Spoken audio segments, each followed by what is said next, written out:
ഒരു ഫോട്ടോ പകർത്താൻ 9 കൊല്ലമൊക്കെ കാത്തിരിക്കണോ? അങ്ങനെ ഒരു ഫോട്ടോ പകർത്തിയാൽ അതിന് അത്രത്തോളം പ്രത്യേകത ഉണ്ടാകുമോ? മുതിർന്ന ഫോട്ടോ ജേർണലിസ്റ്റ് കവിയൂർ സന്തോഷ് 9 കൊല്ലം കാത്തിരുന്ന് പകർത്തിയ ആ ഫോട്ടോയെക്കുറിച്ചാണ് ഇനി നമ്മൾ സംസാരിക്കുന്നത്.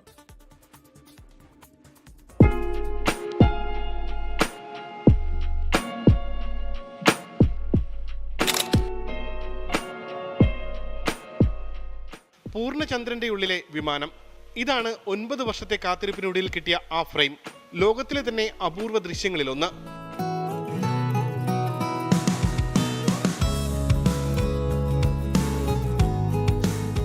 ഇത് എൻ്റെ വീടിൻ്റെ ടെറസിൻ്റെ മുകളിലാണ് ഞാനിപ്പോൾ നിൽക്കുന്നത്.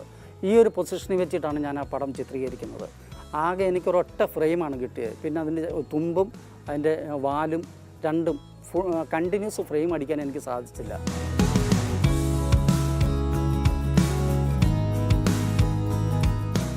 പൂർണ്ണചന്ദ്രനെ കാണാൻ കഴിയുന്ന പൗർണമി ദിനം. പലതവണ കപ്പിനും ചുണ്ടിനുമിടയിൽ ചിത്രം വഴുതിപ്പോയി. വിമാനത്തിന്റെ പാത മുൻകൂട്ടി കണ്ട് ഒരു ക്ലിക്കിനായി കവിയൂർ സന്തോഷ് ചെലവഴിച്ചത് 9 വർഷം.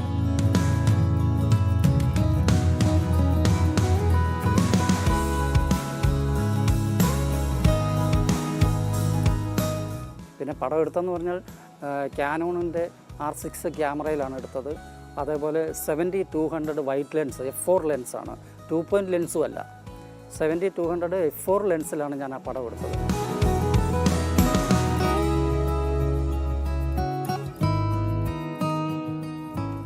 അത് ഞാൻ 10 വർഷമായിട്ട് ഞാനിതിന് മെനക്കെടുകയില്ലേ. പലതവണയും വിഷമിച്ച് ഇറങ്ങിപ്പോയിട്ടുണ്ട്. ഒന്നൊന്നും ആ ഫ്രെയിം കിട്ടിയില്ല. ഒരു സമയത്ത് കിട്ടി, പക്ഷേ അത് പടം ഔട്ടായിപ്പോയി. അത് കഴിഞ്ഞിട്ട് അതിൻ്റെ അടിയിൽ കൂടെ പോവും, ഫുൾ മൂണിൻ്റെ അടിയിൽ കൂടെ പോവും, അല്ലെങ്കിൽ മുകളിൽ കൂടെ തന്നെ പോവും. അങ്ങനെയൊക്കെയുള്ള ഒരുപാട് നമ്മളായിട്ട് കളിപ്പിച്ചു.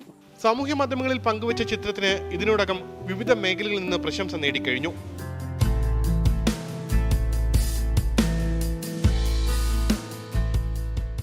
സന്തോഷ് ചേകവരനൊപ്പം ഉമേഷ് ബാലകൃഷ്ണൻ, 24 തിരുവനന്തപുരം.